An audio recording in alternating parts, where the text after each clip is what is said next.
जय श्री सद्गुरुदेवाय नमः। जय श्री गणपति देवाय नमः। ओम नमो भगवते वासुदेवाय नमः। श्रीमद्भागवत महापुराण छठा स्कंद 9वां अध्याय। विश्वरूप का वध, वक्रासुर द्वारा देवताओं की हार और भगवान की प्रेरणा से देवताओं का दिग्ची ऋषि के पास जाना। श्री सुखदेव जी कहते हैं, परीक्षित, हमने सुना है कि विश्वरूप के 3 सिर थे। वह एक मुंह से सोमरस तथा दूसरे से सुरा पीते थे और तीसरे से अन्न खाते थे।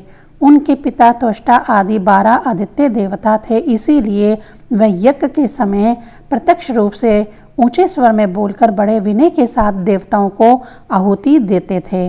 साथ ही वह छिप छिप कर असुरों को भी आहुति दिया करते थे। उनकी माता असुर कुल की थी, इसीलिए वह मात्र स्नेह के वशीभूत होकर यज्ञ करते समय उस प्रकार असुरों को भाग पहुँचाया करते थे।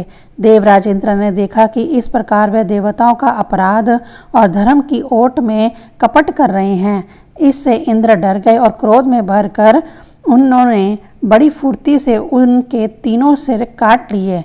विश्वरूप का सोम रस पीने वाला सिर पपीहा, सुरापान करने वाला गोरैया और अन्न खाने वाला तीतर हो गया।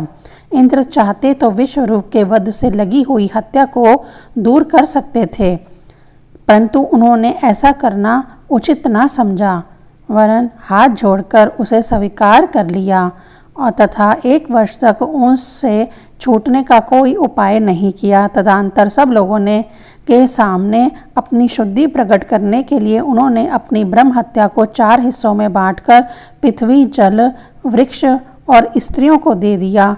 परीक्षित, पृथ्वी ने बदले में यह वरदान लेकर कि जहाँ कहीं गड्ढा होगा वह समय पर अपने आप भर जाएगा, इंद्र की ब्रह्म हत्या का चतुर्थांश स्वीकार कर लिया। वही ब्रह्म हत्या पृथ्वी में कहीं कहीं उसर के रूप में दिखाई पड़ती है। दूसरा चतुर्थांश वृक्षों ने लिया। उन्हें वह यह वर मिला कि उनका कोई हिस्सा कट जाने पर फिर जम जाएगा। उनमें अब भी गोंद के रूप में ब्रह्म हत्या दिखाई पड़ती है।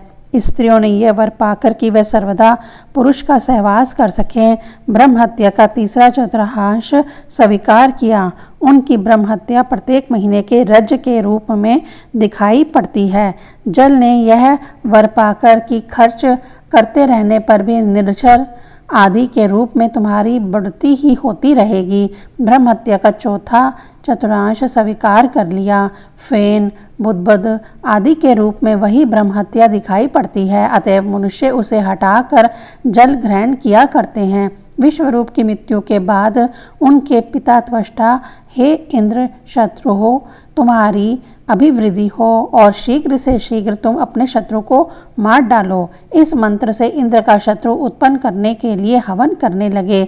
यज्ञ समाप्त होने पर अनवाहारक पचन नामक अग्नि यानी कि दक्षिणा अग्नि से एक बड़ा भयानक दैत्य प्रकट हुआ। वह ऐसा जान पड़ता था मानो लोगों का नाश करने के लिए प्रलयकालीन विकराल काल ही प्रकट हुआ है। परीक्षित, वह प्रतिदिन अपने शरीर के सब और बाण के बराबर बढ़ जाया करता था। वह जले हुए पहाड़ के समान काला और बड़े डील डोल का था। उसके शरीर में से संध्याकालीन बादलों के समान दीप्ति निकलती रहती थी। उसके सिर के बाल और दाढ़ी मूछें तपे हुए तांबे के समान लाल रंग के तथा नेत्र दोपहर के सूर्य के समान प्रचंड थे। चमकते हुए 3 नोकों वाले त्रिशूल को लेकर जब वह नाचने, चिल्लाने तथा कूदने लगता था, उस समय पृथ्वी कांप उठती थी और ऐसा जान पड़ता था कि उस पर त्रिशूल पर उसने अंतरिक्ष को उठा रखा है। वह बार बार जंबाई लेता था। इससे जब उसका कंदरा के समान गंभीर मुंह खुल जाता तब जान पड़ता कि वह सारे आकाश को पी जाएगा, जीभ से सारे नक्षत्रों को चाट जाएगा और अपनी विशाल एवं विकराल दाढ़ों वाले मुंह से 3 लोगों को निगल जाएगा। उसके भयावन रूप को देखकर सब लोग डर गए और इधर उधर भागने लगे। परीक्षित, त्वष्टा के तमोगुणी पुत्र ने सारे लोगों को घेर लिया था। इसी से उस पापी और अत्यंत क्रूर पुरुष का नाम वक्रासुर पड़ा। बड़े बड़े देवता अपने अपने अनुयायियों के सहित एक साथ ही उस पर टूट पड़े तथा अपने अपने दिव्य अस्त्र शस्त्रों से प्रहार करने लगे, परंतु वक्रासुर उनके सारे अस्त्र शस्त्रों को निगल गया। अब तो देवताओं के आश्चर्य की सीमा ना रही, उनका प्रभाव जाता रहा। वह सब के सब दीनहीन और उदास हो गए और एग्राग चित्त से अपने हृदय में विराजमान आदि पुरुष श्री नारायण की शरण में गए। देवताओं ने भगवान से प्रार्थना की, वायु, आकाश, अग्नि, जल और पृथ्वी, ये पांचों भूत, इनसे बने हुए तीनों लोक, उनके अधिपति ब्रह्मा आदि तथा हम सब देवता जिस काल से डरकर उसे पूजा सामग्री की भेंट दिया करते हैं, वही काल भगवान से भयभीत रहता है। इसीलिए अब भगवान ही हमारे रक्षक हैं। प्रभु, आपके लिए कोई नई बात न होने के कारण कुछ भी देखकर आप विस्मित नहीं होते। आप अपने स्वरूप के साक्षात्कार से ही सर्वथा पूर्ण, काम, सम एवं शांत हैं। जो आपको छोड़कर किसी दूसरे की शरण लेता है वह मूर्ख है। वह मानो कुत्ते की पूंछ पकड़कर समुद्र पार करना चाहता है। वैवस्वत मनु पिछले कल्प के अंत में जिनके विशाल सींग में पृथ्वी रूप नौका को बांधकर अन्याय से प्रलयकालीन संकट से बच गए, वह ही मत्स्य भगवान हम शरणागतों को वक्रासुर के द्वारा उपस्थित किए हुए दुस्तर भय से अवश्य बचाएंगे। प्राचीन काल में प्रचंड पवन के थप्पड़ों से उठी हुई उत्ताल तरंगों की गर्जना के कारण ब्रह्मा जी भगवान के नाभि कमल से अत्यंत भयानक प्रलयकालीन जल से में गिर पड़े थे। यद्यपि वे असहाय थे, तथापि जिनकी कृपा से वे उस विपत्ति से बच सके, वह ही भगवान हमें इस संकट से पार करें। उन्हीं प्रभु ने आदित्य होने पर भी अपनी माया से हमारी रचना की और उन्हीं के अनुग्रह से हम लोग सृष्टि कार्य का संचालन करते हैं। यद्यपि वे हमारे सामने ही सब प्रकार की चेष्टाएं कर करा रहे थे, तथापि हम स्वतंत्र ईश्वर हैं। अपने इस अभिमान के कारण हम लोग उनके स्वरूप को देख नहीं पाते। वह प्रभु जब देखते हैं कि देवता अपने शत्रुओं से बहुत पीड़ित हो रहे हैं, तब वह वास्तव में निर्विकार रहने पर भी अपनी माया का आश्रय लेकर देवता, ऋषि, पशु, पक्षी और मनुष्य आदि योनियों में अवतार लेते हैं तथा युग युग में हमें अपना समझकर हमारी रक्षा करते हैं। वह ही सबके आत्मा और परम आराध्य देव हैं। वह ही प्राकृतिक और पुरुष रूप से विश्व के कारण हैं। वह विश्व से पृथक भी हैं और विश्व रूप भी हैं। हम सब उन्हीं शरणागत वत्सल भगवान श्री हरि की शरण ग्रहण करते हैं। उदार शिरोमणि प्रभु अवश्य ही अपने निज जन हम देवताओं का कल्याण करेंगे। श्री सुखदेव जी कहते हैं, महाराज, जब देवताओं ने इस प्रकार भगवान की स्तुति की, तब स्वयं शंख चक्र गदा पद्मधारी भगवान उनके सामने पश्चिम की ओर यानी अंतर्देश में प्रकट हुए। भगवान के नेत्र शरतकालीन कमल के समान खिले हुए थे। उनके साथ 16 पार्षद उनकी सेवा में लगे हुए थे। वह देखने में सब प्रकार से भगवान के समान ही थे, केवल उनके वक्षस्थल पर श्री वत्स का चिन्ह और गले में कौस्तुभ मणि नहीं थी। परीक्षित, भगवान का दर्शन पाकर सभी देवता आनंद से विहल हो गए। उन लोगों ने धरती पर लौटकर साक्षात्कार दंडवत प्रणाम किया और फिर धीरे धीरे उठकर वह भगवान की स्तुति करने लगे। देवताओं ने कहा, भगवान, यज्ञ में स्वर्ग आदि देने की शक्ति तथा उनके फल की सीमा निश्चित करने वाले काल भी आप ही हैं। यज्ञ में विघ्न डालने वाले दैत्यों को आप चक्र से छिन्न भिन्न कर डालते हैं, इसलिए आपके नामों की कोई सीमा नहीं है। हम आपको बार बार नमस्कार करते हैं। विधाता, सत्व, रजतम, इन 3 गुणों के अनुसार जो उत्तम, मध्यम और निष्कृष्ट गतियाँ प्राप्त होती हैं, उनके नियामक आप ही हैं। आपके परम पद का वास्तविक स्वरूप इस कार्य रूप जगत का कोई आधुनिक प्राणी नहीं जान सकता। भगवान नारायण वासुदेव, आप आदि पुरुष यानी जगत के परम कारण और महापुरुष यानी पुरुषोत्तम हैं। आपकी महिमा असीम है। आप परम मंगलमय, परम कल्याण स्वरूप और परम दयालु हैं। आप ही सारे जगत के आधार एवं आदित्य हैं। केवल आप ही सारे जगत के स्वामी हैं। आप सर्वेश्वर हैं। तथा सौंदर्य और मृदुलता की अधिष्ठात्री देवी लक्ष्मी के परम पति हैं। प्रभु, परमहंस परिव्राजक विरक्त महात्मा, जब आत्म संयम रूप परम समाधि से भली भांति आपका चिंतन करते हैं, तब उनके शुद्ध हृदय में परमहंसों के धर्म वास्तविक भगवत भजन का उदय होता है। इससे उनके हृदय के अज्ञान रूप किवाड़ खुल जाते हैं और उनके आत्मलोक में आप आत्मानंद के रूप में बिना किसी आवरण के प्रकट हो जाते हैं और वे आपका अनुभव करके निहाल हो जाते हैं। हम आपको बार बार नमस्कार करते हैं। भगवान, आपकी लीला का रहस्य जानना बड़ा ही कठिन है, क्योंकि आप बिना किसी आश्रय और प्रकृत शरीर के हम लोगों के सहयोग की अपेक्षा न करके निर्गुण और निर्विकार होने पर भी स्वयं ही इस सगुण जगत की सृष्टि, रक्षा और संहार करते हैं। भगवान, हम लोग यह बात भी ठीक नहीं समझ पाते कि सृष्टि क्रम में आप देवदत्त आदि किसी व्यक्ति के समान गुणों के कार्य रूप इस जगत में जीव रूप से प्रकट हो जाते हैं और कर्मों के अधीन होकर अपने किए अच्छे बुरे कर्मों का फल भोगते हैं, अथवा आप आत्मा राम, शांत स्वभाव एवं सबसे उदासीन साक्षी मात्र रहते तथा सबको सम्मान देखते हैं। हम तो यह समझते हैं कि यदि आप में ये दोनों बातें रहें तो भी कोई विरोध नहीं है, क्योंकि आप स्वयं भगवान हैं। आपके गुण अगणित हैं, महिमा अगाध है और आप सर्वशक्तिमान हैं। आधुनिक लोग अनेक प्रकारों के विकल्प, वितर्क, विचार, झूठे प्रमाण और कुतर्कपूर्ण शास्त्रों का अध्ययन करके अपने हृदय को दूषित कर लेते हैं और यही कारण है कि वे दुराग्राही हो जाते हैं।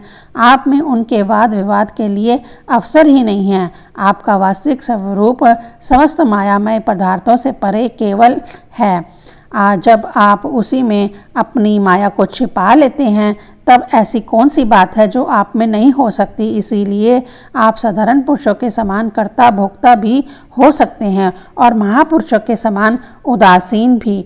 इसका कारण यह है कि ना तो आप में कर्तव्यता, भोक्तवा और ना ही उदासीनता ही है, तो आप तो दोनों से विलक्षण और निर्वाचनीय हैं। जैसे एक ही रस्सी का टुकड़ा भ्रांत पुरुषों को सर्प, माला, धारा आदि के रूप में प्रतीत होता है, किंतु जानकार को रस्सी के रूप में, वैसे ही आप भी भ्रांत बुद्धि वालों को कर्ता भोक्ता आदि अनेक रूपों में देखते हैं और ज्ञानी को शुद्ध सच्चिदानंद के रूप में। आप सभी की बुद्धि का अनुसरण करते हैं।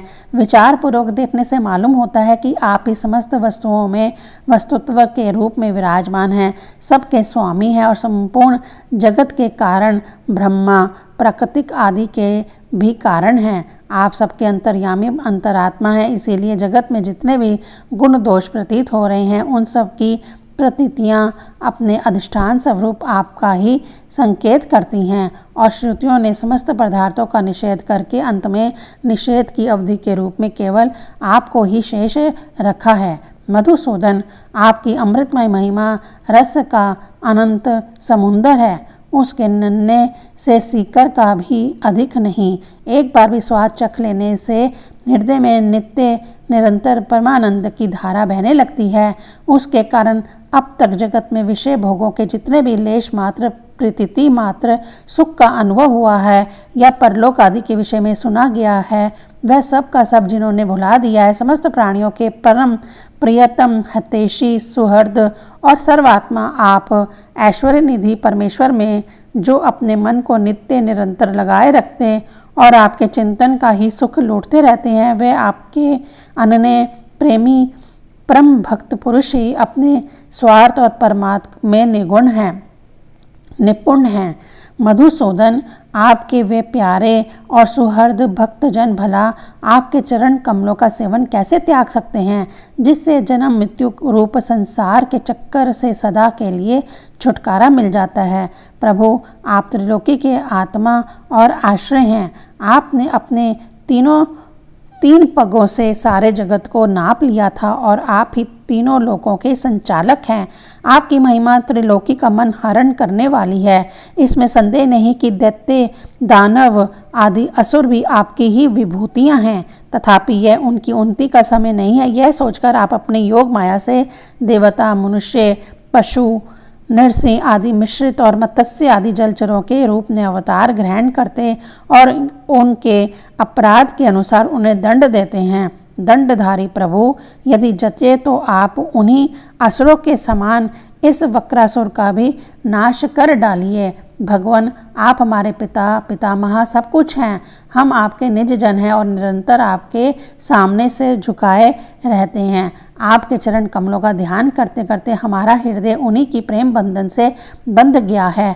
आपने हमारे सामने अपना दिव्य गुणों से युक्त साकार विग्रह प्रकट करके हमें अपनाया है।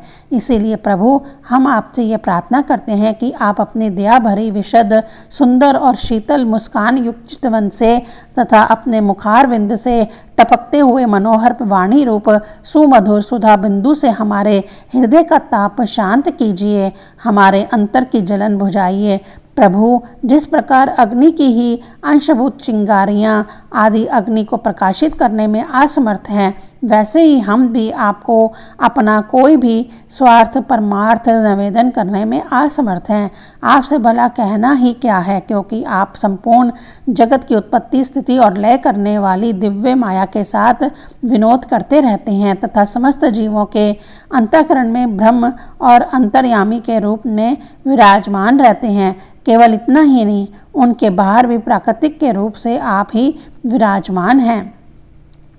जगत में जितने भी देश काल, शरीर और अवस्था आदि है, उनके उपादान और प्रकाशक के रूप में आप ही उनका अनुभव करते रहते हैं। आप सभी वृत्तियों के साक्षी हैं। आप आकाश के समान सर्वगत हैं, निर्लिप्त हैं। आप स्वयं पर ब्रह्म परमात्मा हैं। अतएव हम अपना अभिप्राय आपसे निवेदन करें, इसकी अपेक्षा न रख के जिस अभिलाषा से हम लोग यहाँ आए हैं उसे पूर्ण कीजिए। आप अचैतन्य, ऐश्वर्य संपन्न और जगत के परम गुरु हैं। हम आपके चरण कमलों की छत्र छाया में आए हैं, जो विविध पापों के फलस्वरूप जन्म मृत्यु रूप संसार में भटकने की थकावट को मिटाने वाली है।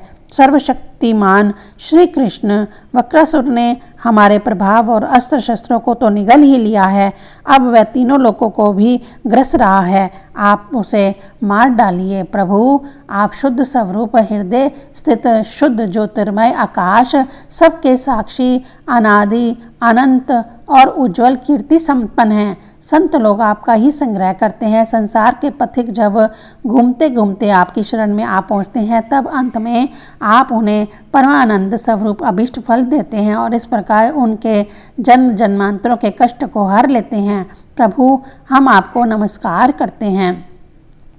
श्री सुखदेव जी कहते हैं, परीक्षित, जब देवताओं ने बड़े आदर के साथ इस प्रकार भगवान का स्तवन किया, तब वे अपनी स्तुति सुनकर बहुत प्रसन्न हुए तथा उनसे कहने लगे। श्री भगवान ने कहा, श्रेष्ठ देवताओं, तुम लोगों ने स्तुति युक्त ज्ञान से मेरी उपासना की है, इससे मैं तुम लोगों पर प्रसन्न हूँ। इस स्तुति के द्वारा जीवों को अपने वास्तविक स्वरूप की स्मृति और मेरी भक्ति प्राप्त होती है। देव शिरोमणियों, मेरे प्रसन्न हो जाने पर कोई भी वस्तु दुर्लभ नहीं रह जाती, तथापि मेरे अनन्य प्रेमी तत्ववक्ता भक्त मुझसे मेरे अतिरिक्त और कुछ नहीं चाहते। जो पुरुष जगत के विषयों को सत्य समझता है, वह ना समझ अपने वास्तविक कल्याण को नहीं जानता। यही कारण है कि वह विषय चाहता है, परंतु यदि कोई जानकर उसे उसकी इच्छित वस्तु दे देता है, तो वह भी वैसा ही ना समझ है। जो पुरुष मुक्ति का परस्वरूप जानता है, वह अज्ञानी को भी कर्मों में फांसने का उपदेश नहीं देता। जैसे रोगी के चाहते रहने पर भी सदैव वैद्य उसे कुपथ्य नहीं देता। देवराजेंद्र, तुम लोगों का कल्याण हो, अब देर मत करो। ऋषि शिरोमणि दिग्जी के पास जाओ और उनसे उनका शरीर, जो उपासना, व्रत तथा तपस्या के कारण अत्यंत दृढ़ हो गया है, मांग लो। दिग्जी ऋषि का शुद्ध ब्रह्म का ज्ञान है। अश्विनी कुमारों को घोड़ों के सिर से उपदेश करने के कारण उनका एक नाम अश्वशिर भी है। उनकी उपदेश की हुई आत्मविद्या के प्रभाव से ही दोनों अश्विनी कुमार जीवन मुक्त हुए गए। अथर्ववेदी दिग्जी ऋषि ने ही पहले पहल मेरे स्वरूपभूत अभेद नारायण कवच का त्वष्टा को उपदेश किया था। त्वष्टा ने वही विश्व रूप को दिया और विश्व रूप से तुम्हें मिला। दिग्जी ऋषि धर्म के परम मर्मज्ञ हैं। वे तुम लोगों को अश्विनी कुमार के मांगने पर अपने शरीर के अंग अवश्य दे देंगे। इसके बाद विश्वकर्मा के द्वारा उन अंगों से एक श्रेष्ठ आयुध तैयार करा लेना। देवराज, मेरी शक्ति से युक्त होकर तुम उसी शस्त्र के द्वारा वक्रासुर का सिर काट लोगे। देवताओं, वक्रासुर के मर जाने पर तुम लोगों को फिर से तेज, अस्त्र शस्त्र और संपत्तियां प्राप्त हो जाएंगी। तुम्हारा कल्याण अवश्य भावी है, क्योंकि मेरे शरणागतों को कोई सता नहीं सकता। 9वां अध्याय संपूर्ण। ओम नमो भगवते वासुदेवाय नमः।